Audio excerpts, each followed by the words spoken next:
اب یہاں پہ کچھ ہم آپ کے سامنے چیزیں بیان کر رہے ہیں کہ ایبورشن کروانا جائز نہیں ہوتا، تو کیا فقہ میں کوئی ایسی صورت ہے کہ جس میں حمل کو گرانا جائز ہو؟ تو حمل کے گرانے کی جو ہے وہ دو صورتیں ہیں۔ پہلی صورت یہ ہے کہ اس کے اندر روح آ چکی ہے، دوسری صورت یہ ہے کہ اس کے اندر روح نہیں آ چکی۔ اگر تو یہ پہلی صورت ہو کہ روح آ چکی ہو، اب روح کب آتی ہے؟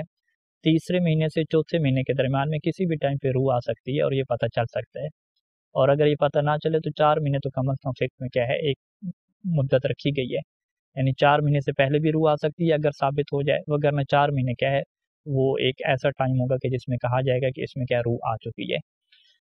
اب یہ جو 4 مہینے کا بچہ ہو گیا یا 3 مہینے سے اوپر کا ہو گیا روح اس کے اندر آ چکی ہے، تو اس کو گرانا کسی بھی صورت میں جائز نہیں ہوتا، چاہے اس کی شکل جو ہے وہ خراب ہو، چاہے یہ کہتے ہوں ڈاکٹر کہ یہ جب پیدا ہوگا تو معذور پیدا ہوگا اور آپ کو بعد میں بڑی مشکلات سے گزرنا پڑے گا، چاہے یہ ایسا بچہ ہو کہ جس کی وجہ سے ماں کی جو ہے وہ جان کو خطرہ ہو، اس کو بیماری لگنے کا خطرہ ہو، اگر اس کے اندر روح آ چکی ہے تو پھر ماں کو بچانے کے لیے، ماں کی بیماری کو بچانے کے لیے اس بچے کو قتل کرنا، اسے ختم کرنا یہ جائز نہیں ہوتا۔ تو لہٰذا اگر ہم یہ آپشن رکھیں کہ کیا روح آنے کے بعد کوئی ایسا آپشن ہے فقہ میں کہ جس میں بچے کو گرانا جائز ہو جائے، تو ہم اس کا واضح جواب دیں گے کہ کوئی آپشن نہیں ہے۔ اگر تو بغیر اس میں ضرر اور حرج کا کوئی ایشو نہیں ہے تو پھر یہاں پہ فتویٰ ہے کہ بطور فتویٰ کی بنیاد پہ بچے کو نہیں گرایا جا سکتا، اور اگر یہاں پہ ضرر اور حرج کا ایشو ہے، ضرر یعنی ایسی خطرناک بیماری لگنے کا خطرہ ہے کہ جس سے جو ناقابل برداشت ہوگی، یا حرج کیا مطلب کہ بیماری تو نہیں لگے گی لیکن بعد میں کیا ہے اس بچے کو کیئر کرنا، سنبھالنا وہ شدید مشقت کا باعث بنے گا کہ جو ان کی زندگی کو کیا ہے بہت زیادہ مشکلات میں ڈال دے گا۔ تو ان دو صورتوں میں بھی سید سیستانی نے احتیاط واجب لگائی ہے کہ بچے کو جو ہے وہ نہیں گرا سکتے، ایبورشن نہیں کروا سکتے۔ یہ تو کیا ہوگی، پہلی صورت ہوگی۔ دوسری صورت کہ اگر بچے کے اندر روح نہیں آئی یعنی 3 مہینے سے وہ تھوڑا ہے یا 3 مہینے سے زیادہ ہے لیکن ثابت ہو چکا ہے کہ ابھی تک اس کے اندر روح نہیں آئی، تو آیا اس کو جو ہے وہ گرا سکتے ہیں یا نہیں گرا سکتے؟ تو اگر تو ضرر اور حرج کی صورتیں نہیں ہیں تو پھر تو ایبورشن کروانا جائز نہیں ہے، گرانا جائز نہیں ہے۔ اگر ضرر اور حرج کی صورتیں ہیں تو پھر کیا اسے گرا سکتے ہیں۔ اس ضرر اور حرج کا کیا مطلب ہوتا ہے، تھوڑی سی اس کی وضاحت کیا ضروری ہے۔ ضرر کا یہ مطلب ہے کہ اگر اس بچے کو رکھا جائے باقی تو اس کی وجہ سے خاتون کو بہت بڑی بیماری لگ سکتی ہے، اس کی جان کو خطرہ ہے، یا جو ہے وہ کسی اور ٹینشن کا وہ شکار ہو سکتی ہے کہ جس سے اس کے جسم کو کیا نقصان پہنچے گا،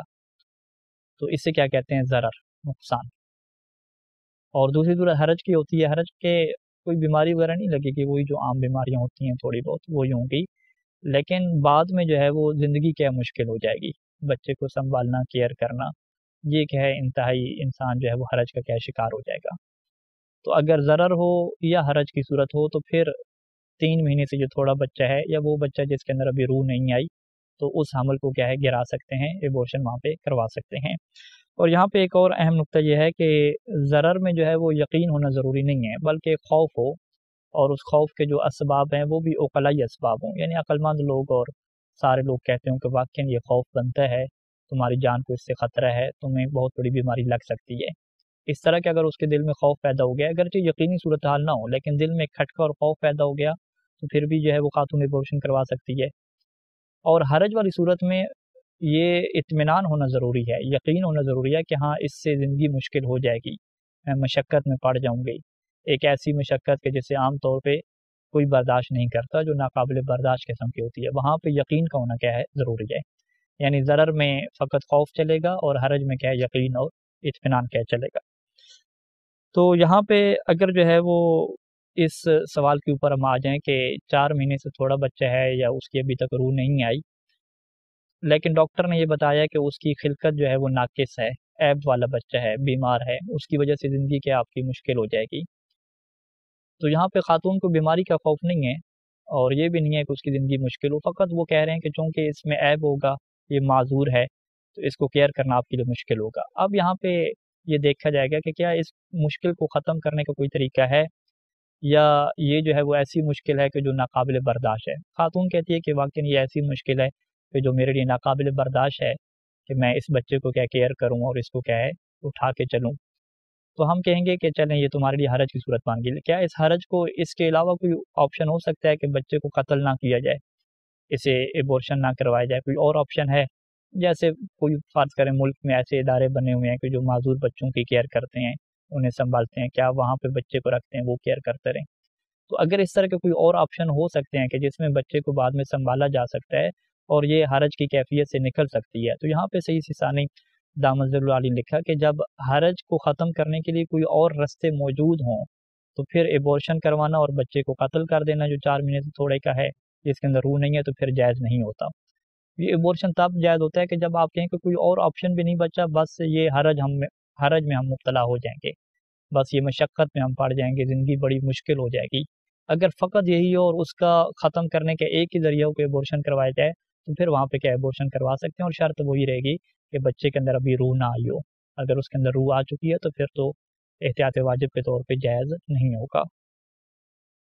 تو یہاں پہ کچھ علماء نے لکھا ہے کہ یہ صورتحال بڑی شاذ و نادر قسم کی ہوگی کہ ایسے بچے کو کیئر کرنا, معذور بچے کو اٹھانا کے لیے کوئی ادارے بھی نہ ہوں ملک میں, اور کوئی اور لوگ بھی اسے ہینڈل کرنے والے نہ ہوں, اور یہ کہیں کہ بس یہ ہمارے اوپر آ گئی ہے اور ہم زندگی مشکل سے گزاریں گے اور مشکلات کا شکار ہو جائیں گے. یعنی ایسا فرض کرنا کہتے ہیں بہت بعید ہوتا ہے, یعنی ایسا ہوتا نہیں ہے, عام طور پہ کامن کیس یہ نہیں ہے. اچھا بہرحال, تو اگلا یہاں تک کیا ہے, ہمارے سامنے چیزیں واضح ہو گئی ہیں کہ 4 مہینے سے جو چھوٹا بچہ ہوتا ہے جس کے اندر روح ابھی نہیں آتی, اس حمل کو کیا ہے گرانے کی صورتیں اور ایبورشن کروانے کی جو جواز کی صورتیں ہیں وہ ضرر اور حرج کے اندر کیا ہیں موجود ہیں. اب ایک اور فقہ میں مسئلہ یہ ڈسکس ہوتا ہے کہ اگر جو جسمانی ضرر ہے وہ بھی نہ ہو اور حرج کا بھی کوئی ایشو نہ ہو, فقط ایشو یہ ہو رہا ہو کہ وہ کہیں گے کہ ہماری تنخواہ کم ہے, تنخواہ کم ہے, 2 بچوں کو سنبھال رہے ہیں, تیسرا آ جائے گا تو بہت مشکل ہو جائے گی. اسے کیا کہتے ہیں کہ رزق کی کمی اور پیسے کی کمی اور سہولیات کی کمی کی وجہ سے ایبورشن کروانا. تو صحیح ثانی دامت ظل نے لکھا کہ رزق کی کمی کی وجہ سے بچے کو جو ہے وہ نہیں مار سکتے, جو پیٹ کے اندر ہوتا ہے اسے قتل نہیں کر سکتے.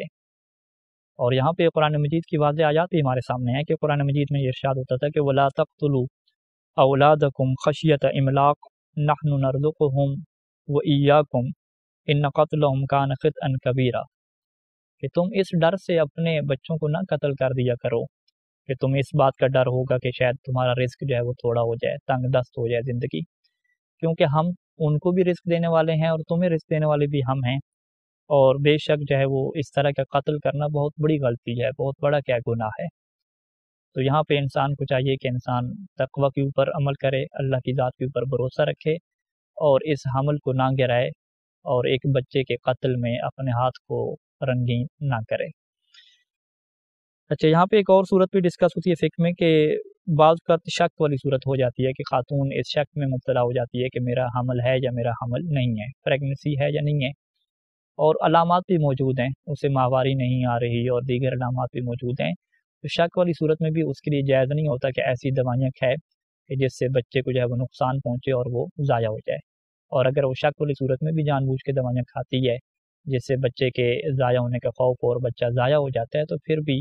اس کے جو احکام ہیں جو ہم بعد میں بیان کریں گے کفارہ اور دیت کے, وہ اس کے اوپر کیا آئیں گے, اور یہ کام شرعی طور پہ گناہ ہوگا اور جائز بھی نہیں ہوگا. ڈاکٹر حضرات کے لیے بھی یہی فقہی حکم ہے کہ اگر جو ہے وہ بچے کو ایبورشن کروانا خود والدین کے لیے جائز نہیں ہے تو ڈاکٹر کے لیے بھی کیا یہ جائز نہیں ہوتا.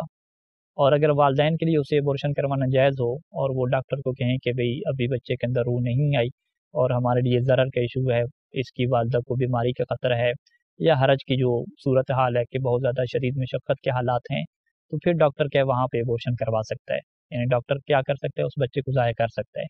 لیکن بعد میں ہم بیان کریں گے کہ جو بچے کو ضائع کرتا ہے چاہے شرعی طور پہ جائز ہی کیوں نہ ہو, اس کے اوپر دیت کیا واجب ہوتی ہے, اور شرعی طور پہ جائز ہی کیوں نہ ہو اسے کیا کفارہ بھی کیا دینا پڑتا ہے کہ جس کی تفصیلات اگلے درس میں انشاءاللہ ہم آپ کی خدمت میں رکھیں گے. اور یہاں پہ ایک آخری نقطہ کہ جو زنا والا حمل ہوتا ہے اس کے بھی بالکل یہی احکام ہے کہ زنا والے بچے کو بھی اس وقت تک ایبورشن کروانا جائز نہیں ہوتا جب تک وہ 4 مہینے کا ہو چکا ہے. اگر 4 مہینے کا ہو چکا ہے, روح آ چکی ہے, پھر تو کوئی آپشن نہیں ہے, چاہے اس لڑکی کو اپنی جان کا خطرہ ہے, بیماری کا خطرہ ہے, حرج اور مشقت کا خطرہ ہے, حالات کے خراب ہونے کا خطرہ ہے, تو وہ اپنے آپ کو بچانے کی خاطر اس بچے کو جو ہے وہ قتل نہیں کر سکتی. اور اگر 4 مہینے سے کم ہے تو پھر ان صورتوں میں کیا یہ جواز ملتا ہے کہ اگر حرج والی صورت حال ہے، لڑکی کو اپنی جان کا خطرہ ہے کہ قتل کر دیں گے، یا کوئی زندگی کے مشکل ہونے کا خطرہ ہے اور کوئی اور رائے حل بھی نہیں ہے سوائے اسی رائے حل کے کہ بچے کو جو ہے وہ گرا دیا جائے اور وہ 4 مہینے سے تھوڑا ہو اور اس کے اندر روح بھی نہ آئی ہوئی ہو، تو پھر کیا وہاں پہ جائز کے کیا آپشن ملتا ہے، گرا سکتے ہیں۔ اور یہاں پہ جو دیت کے احکام ہوتے ہیں وہ ہم بیان کریں گے کہ جو زنا والا بچہ ہوتا ہے اس کی جو دیت دینی ہوتی ہے وہ امام علیہ السلام کو دینا ہوتی ہے، اور آج کل کے دور میں فقی جامع شرائط کو دیں گے اور وہ وہاں پہ خرچ کریں گے کہ جہاں پہ امام کے راضی ہونے کا یقین ہوتا ہے۔